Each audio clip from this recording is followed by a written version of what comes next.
Assalamualaikum warahmatullahi wabarakatuh. Waalaikumsalam warahmatullahi wabarakatuh. Alhamdulillahi rabbil alamin.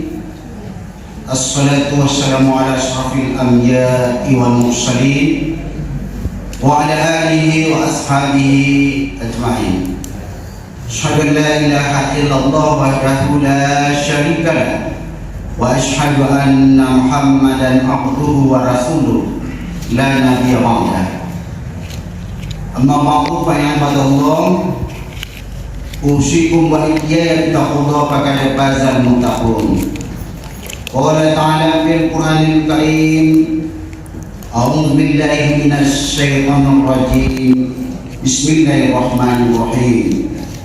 Syahrul Ramadan allazi unzila fihil Qur'an hudan linnasi wa bayyinatin minal huda wal furqan. Shadaqallahul azim. Hadirin wal hadirat jemaah tarawih yang dirahmati Allah, kembali kita mengucapkan rasa puji dan syukur kepada Allah Subhanahu wa taala. Pada malam hari ini sudah malam yang ke-13 kita melaksanakan ibadah tarawih.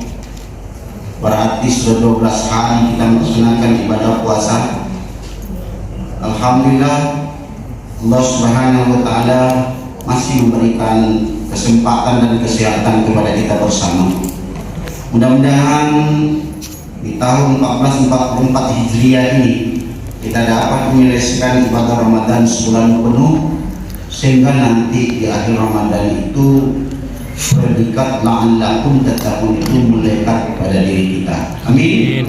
Amin. Amin. Salawat dan salam disampaikan kepada Mustafa Muhammad sallallahu alaihi wasallam yang merupakan suri teladan bagi kita bersama.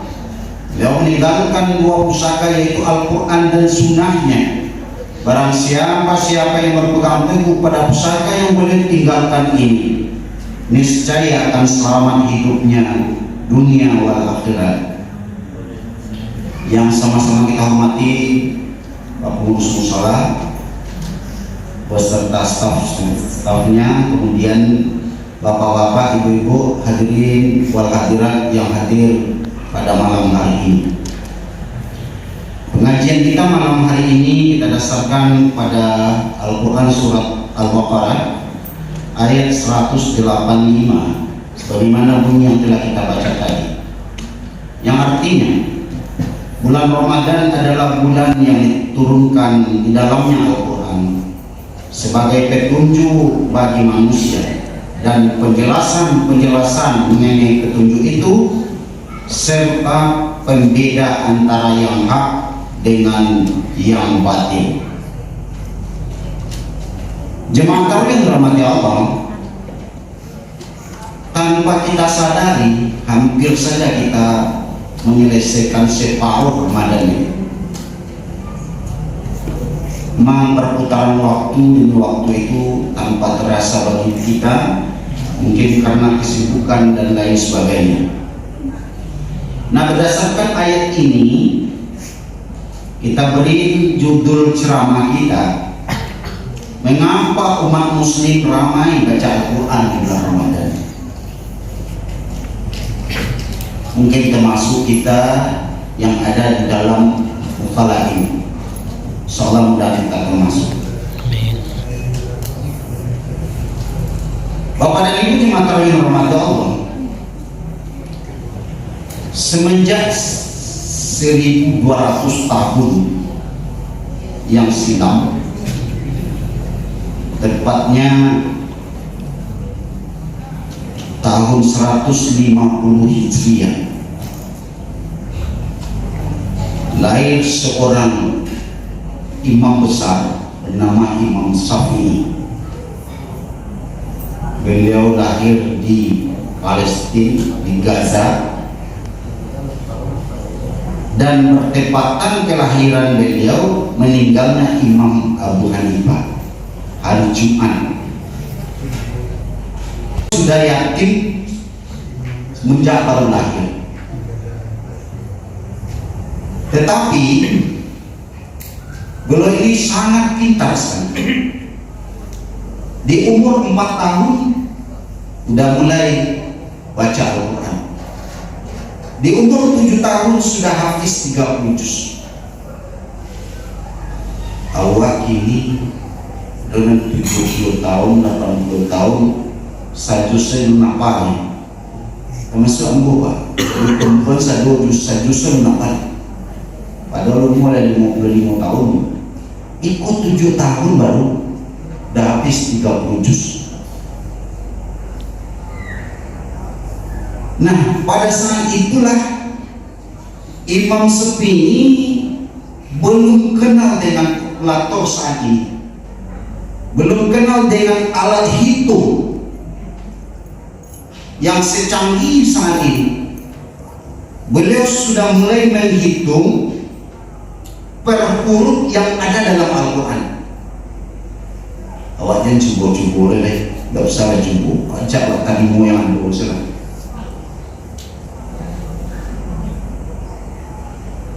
Dan itu tepat, hitungan beliau itu tepat diakui sampai saat sekarang.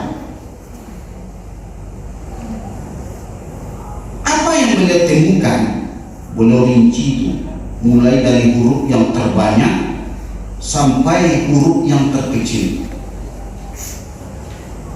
Rupanya di dalam Al-Quran itu menurut beliau huruf alif itu berjumlah 48.740 huruf. Itu huruf alif saja.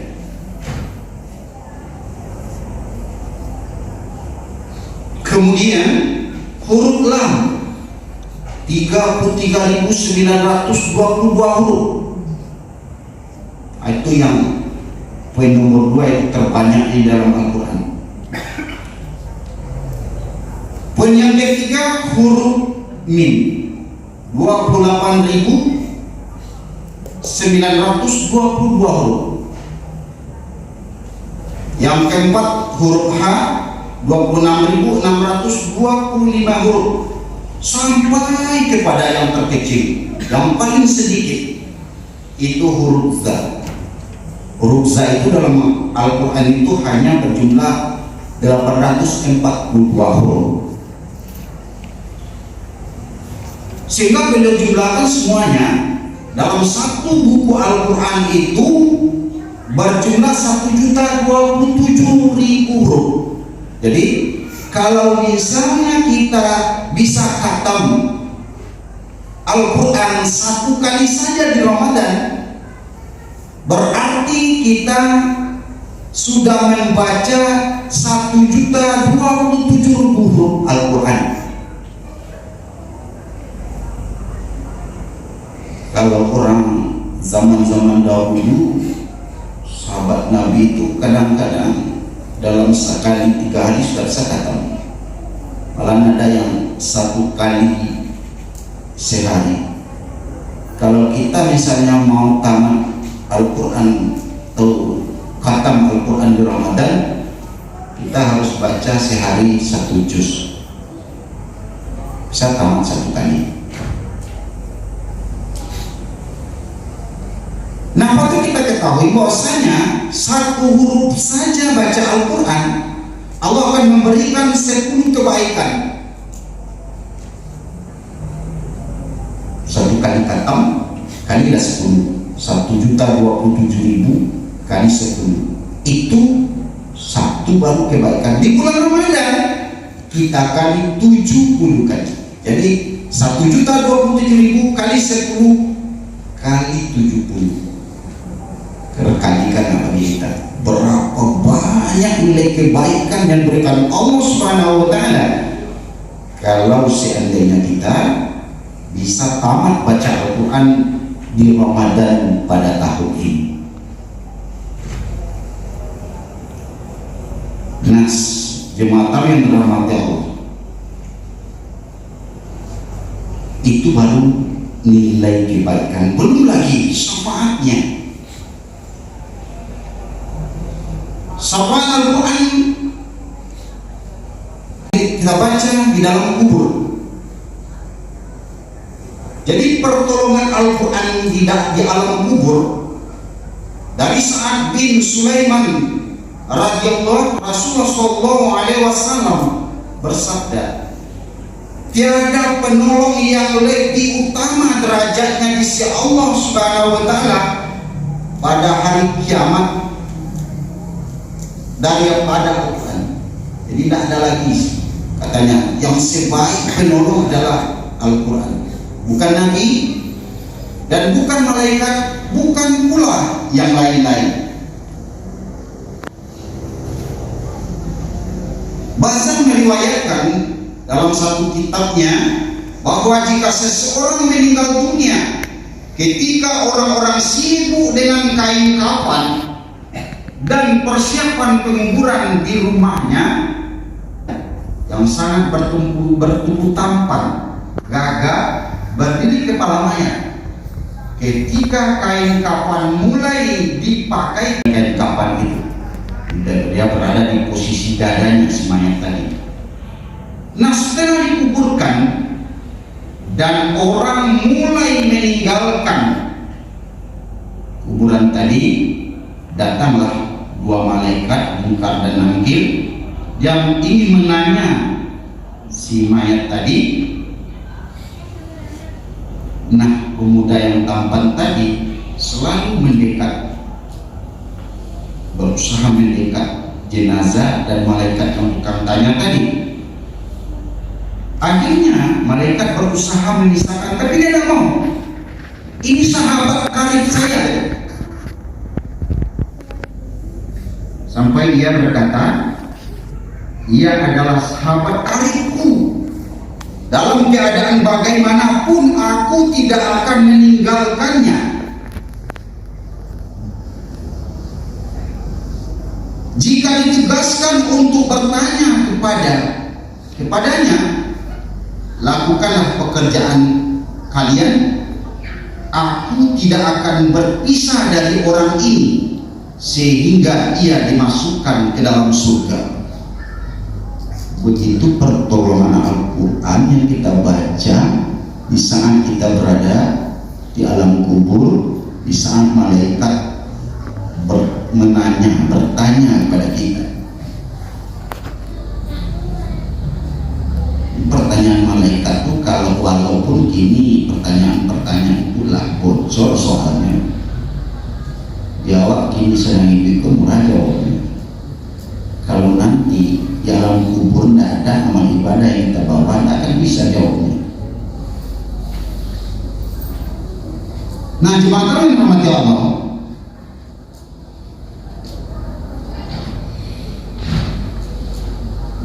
nah, lalu ia berpaling kepada sahabatnya dan berkata, aku adalah Al-Quran yang terkandung, yang kadang-kadang kamu baca dengan suara keras dan juga kadang-kadang kamu baca dengan suara lembut. Jangan khawatir, telah menghadapi pertanyaan Munkar dan Nakir, engkau tidak akan mengalami kesulitan.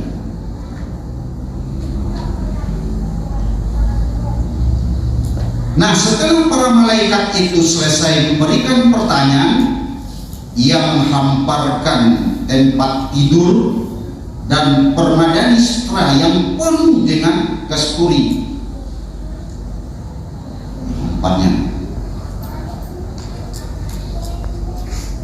usulnya sahabat karibnya tadi tidurlah di sini dengan tenang.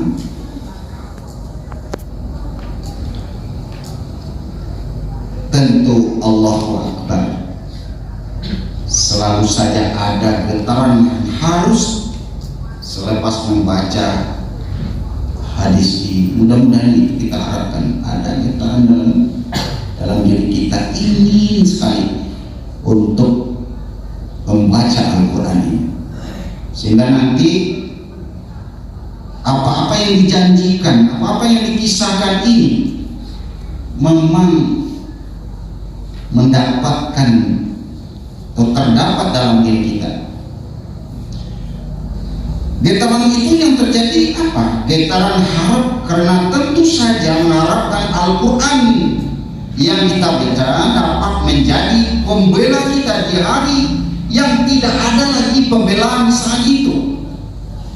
Nah, itu harapan kita dan juga harapan bagi saya juga. Dan ada getaran yang terasa juga, getaran rasa ketakutan. Apakah kita memang termasuk orang yang seperti ini, yang dilindungi oleh Al-Quran nanti, atau kita termasuk orang yang dibiarkan begitu saja? Nah, banyak riwayat yang menerangkan bahwa Al-Quran adalah pemberi syafaat yang pasti dikabulkan Allah Subhanahu wa Ta'ala.